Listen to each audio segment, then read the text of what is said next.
দর্শক, আজকে আমরা কথা বলবো বাংলাদেশের কমিউনিস্ট পার্টি সিপিবির বরিশাল জেলা কমিটির সংগ্রামী সভাপতি কমরেড অধ্যক্ষ মিজানুর রহমান সেলিমের সঙ্গে। কমরেড মিজানুর রহমান সেলিম, ভালো আছেন নিশ্চয়ই? ভালো আছে। আপনি দীর্ঘ বছর পর্যন্ত এই কমিউনিস্ট আন্দোলনের সঙ্গে যুক্ত রয়েছেন। আমার আপনার কাছে আজকে প্রশ্ন হচ্ছে, কমিউনিস্ট পার্টি কি এবং কেন আপনি কমিউনিস্ট পার্টি করেন? ধন্যবাদ আপনাকে এই প্রশ্ন করার জন্য। কমিউনিস্ট পার্টি একটি শোষণমুক্ত বৈষম্যহীন সমাজ প্রতিষ্ঠার লড়াই সংগ্রামের রাজনৈতিক দল। আপনারা জানেন, প্রত্যেকটি রাজনৈতিক দলের একটি মতাদর্শ থাকে, একটি শ্রেণীভিত্তি থাকে এবং একটি চূড়ান্ত লক্ষ্য থাকে। কমিউনিস্ট পার্টি হচ্ছে সেই ধরনের রাজনৈতিক দল যে দলের মতাদর্শ মার্ক্সবাদ লেনিনবাদ, যে দলের শ্রেণীভিত্তি হচ্ছে শ্রমজীবী মেহনতি মানুষ এবং লক্ষ্য হচ্ছে শোষণমুক্ত বৈষম্যহীন সমাজ প্রতিষ্ঠার লক্ষ্যে সমাজতন্ত্র এবং সাম্যবাদ প্রতিষ্ঠা। এই তিনটি ভিত্তির উপর দাঁড়িয়েই যে দল লড়াই সংগ্রাম পরিচালনা করে সেই দলটি মূলত কমিউনিস্ট পার্টি। আপনার কাছে আরেকটি প্রশ্ন হচ্ছে, বিভিন্ন রাজনৈতিক দলের নানা রকম রঙিন হাতছানি উপেক্ষা করে সাধারণ জনগণ কেন কমিউনিস্ট পার্টি করবে, যেখানে অন্যান্য দলগুলোর একটি অনুকূল পরিবেশ যেমন রয়েছে, ঠিক তেমনই হাজারো রকমের প্রলোভনও রয়েছে? যা মানুষ কমিউনিস্ট পার্টি করবে মানুষ তার নিজের প্রয়োজনে।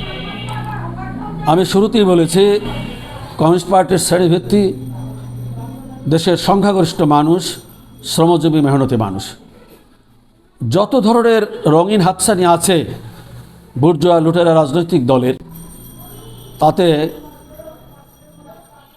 শ্রমজীবী মেহনতি মানুষের ব্যক্তি জীবনে কোনো ধরনের সুবিধা তারা এখান থেকে পাচ্ছে না, বরং একটি লুটেরা রাজনৈতিক দল এবং তার আশপাশে যারা সুবিধাভোগী থাকে তারা সংখ্যায় অত্যন্ত নগণ্য এবং সংখ্যাগরিষ্ঠ মানুষ সমাজে শ্রমজীবী মানুষ, মেহনতি মানুষ, যাদের শ্রম এবং মেহনতের উপর নির্ভর করে এই সমাজের চালিকা শক্তি, এই সমাজের উৎপাদন শক্তি এবং এই সমাজকে বাঁচিয়ে রাখার সকল কিছু নির্ভর করে শ্রমজীবী মেহনতি মানুষের। অথচ এই শ্রমজীবী মেহনতি মানুষই শোষিত হচ্ছে, বঞ্চিত হচ্ছে। কাজেই এই শোষণ বঞ্চনার থেকে মুক্তি দেওয়ার জন্য যেহেতু লড়াই সংগ্রাম করছে কমিউনিস্ট পার্টি, সুতরাং শ্রমজীবী মেহনতি মানুষ, নিম্নবিত্ত মধ্যবিত্ত শ্রেণীর মানুষ তার নিজের মুক্তির আকাঙ্ক্ষার জায়গার থেকেই কমিউনিস্ট পার্টি করবে। অন্তর্বর্তীকালীন সরকারের প্রধান ডক্টর মোহাম্মদ ইউনূস কিছুদিন আগেই জাতির উদ্দেশ্যে ভাষণ দেওয়ার সময় তিনি বলেছেন, ডিসেম্বর থেকে জুলাইয়ের মধ্যে নির্বাচন হতে পারে। যদি নির্বাচন হয় তো নির্বাচনে আপনাদের এই পার্টির অর্থাৎ কমিউনিস্ট পার্টির পরিকল্পনা কী? এবং আরেকটি প্রশ্ন হচ্ছে, নির্বাচনকালীন সময় বিভিন্ন দল যেমন আওয়ামী লীগ, বিএনপি, জামাত সহ অন্যান্য দলগুলো নির্বাচনী জোট কিংবা রাজনৈতিক জোট করার তারা চেষ্টা করে। তো কমিউনিস্ট পার্টি সেক্ষেত্রে কি আসলে আওয়ামী লীগ কিংবা বিএনপি কিংবা জামাত কিংবা অন্যান্য কোনো রাজনৈতিক দলগুলোর সঙ্গে জোট বেঁধে নির্বাচন করবে, নাকি স্বতন্ত্রভাবে নির্বাচন করবে, নাকি নির্বাচনে অংশগ্রহণ করবে না, নাকি করবে? আচ্ছা, ধন্যবাদ আপনাকে। আপনি জানেন, গত 15 বছর এদেশের মানুষ ভোট দিতে পারে নাই, সুষ্ঠু, নিরপেক্ষ এবং গ্রহণযোগ্য নির্বাচন হয় নাই। 5 তারিখের পরে ডক্টর ইউনূসের নেতৃত্বে যে সরকার গঠিত হয়েছে, সেই সরকারের কাছে পুরো দেশবাসীর একটাই প্রত্যাশা, একটি সুষ্ঠু গ্রহণযোগ্য নির্বাচনের জন্য, এবং সেটা করার জন্য প্রয়োজন একটি নির্বাচন ব্যবস্থার সংস্কার সাধন। আমরা কমিউনিস্ট পার্টি এবং বাম গণতান্ত্রিক জোটের পক্ষ থেকে নির্বাচন ব্যবস্থার সংস্কারের দাবি তুলছি এবং আমরা আমাদের পক্ষ থেকে একটি রূপরেখাও এই সরকারের কাছে প্রস্তাব করছি, যাতে করে এদেশের মানুষ তার নিজের ভোটের অধিকার তার পছন্দ মতো দলকে এবং তার পছন্দের আদর্শের পক্ষে সে ভোটটা দিতে পারে। এটা হচ্ছে একটা দিক।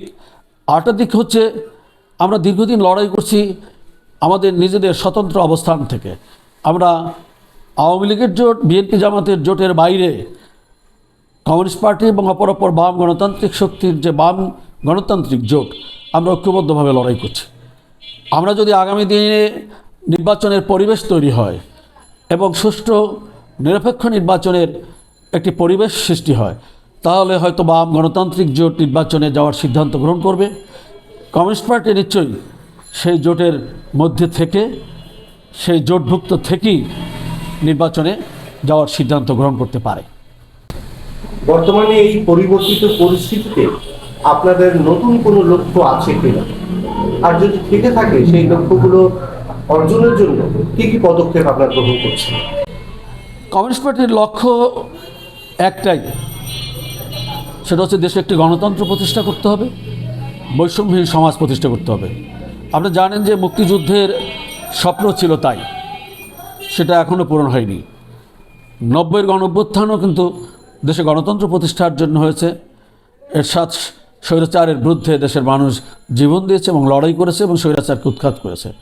তারপরও দেশে গণতন্ত্র প্রতিষ্ঠা হয় নাই। 24 সালে যে আবার গণঅভ্যুত্থান সংগঠিত হলো, সেটা মূলত মানুষের এই স্বপ্ন পূরণ না হওয়ার কারণে। আমরা কমিউনিস্ট পার্টি মনে করি এই গণতন্ত্র প্রতিষ্ঠা এবং বৈষম্যহীন সমাজ প্রতিষ্ঠার জন্য যে 71 সাল থেকে দেশের মানুষের স্বপ্ন রয়েছে, আমরা সেই স্বপ্নটাই আমাদের এখনও স্বপ্ন, যে স্বপ্ন বাস্তবায়নের জন্য আমরা লড়াই করছি। আজকে দেশের পরিস্থিতি পরিবর্তন ঘটছে, শুধুমাত্র ক্ষমতার হাত বদল হয়েছে। এখানে আগেও লুটেরা শাসক দল ক্ষমতায় ছিল, এখনও সেই লুটেরা শাসক দল ক্ষমতায় রয়েছে, শুধু একটা রেজিম থেকে অন্য একটি রেজিম পরিবর্তন হয়েছে, কিন্তু এখানে রাষ্ট্র ব্যবস্থার কোনো পরিবর্তন ঘটেনি। আমরা মনে করি কমিউনিস্ট পার্টি শ্রমজীবী মানুষ, মেহনতি মানুষ, নিম্নবিত্ত মধ্যবিত্ত শ্রেণীর মানুষ, অপর পেশাজীবী শ্রেণীর মানুষ, তাদের নিজেদের যে ভোটাধিকারের জন্য যে গণতন্ত্রের আকাঙ্ক্ষা, নিজেদের যে বৈষম্যমুক্ত সমাজ প্রতিষ্ঠার আকাঙ্ক্ষা, এটা বাস্তবায়নের জন্য মূলত পুরো সমাজ ব্যবস্থার মৌলিক পরিবর্তন সংগঠিত করতে হবে। এটাই আমাদের লক্ষ্য, এটার জন্যই আমরা লড়াই সংগ্রাম চালিয়ে যাচ্ছি। আমরা এই সংগ্রামে অব্যাহত রাখব। ধন্যবাদ কমরেড মিজানুর রহমান সেলিম, আপনি ভালো থাকবেন, সুস্থ থাকবেন। আপনাকেও ধন্যবাদ।